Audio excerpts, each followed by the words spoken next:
مخطوبه مع فنان عادي الاصيل؟ ما عندي الجرأة زعما. هو شوفي انا حياتي الشخصيه كنبغي نخليها بعيده دائما. كنت مخطوبه لعادل، وداك الانسان الله نغتنم الفرصه.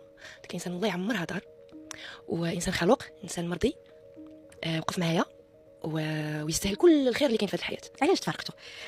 انا كنتعصب وكنتفقس بحال الناس اللي كيسمعونا دابا واللي كيشوفونا يقولوا الا هو ظريف والله يعمرها دار ولد الناس. علاش تفارقتوا؟ ما كانش توافق. شو تخلي علاقه حب زوينه وتبغوا بعضياتكم شو تخليها توقف؟ ما كيكونش توافق في شي حاجه. يقدر يكون الحب كاين، يقدر يكون شحال من حاجه، ولكن كتكون شي حاجه اللي كتضر واحد في الطرفين، ولا كتكون خالقه شي مشاكل ولا شي انرجي اللي ما كتخليكش تحسي براسك مزيان مثلا، ولا شي حاجه كتوقع. وما كيمكنناش نكروا الا ما كانش توافق في شي حاجه من الحاجات. ما يمكنناش نكروا الطيبه ديال داك الانسان ولا داك الاخلاق ديال داك الانسان، وسورتو الا وقف معاك، وسورتو الا شفتي انه يستاهل كل الخير. كتولي كتمني له يا ربي يعطيه السعاده في حياته كما بغات تكون. ولكن ما كانش شي حاجه ما كتبش المكتب.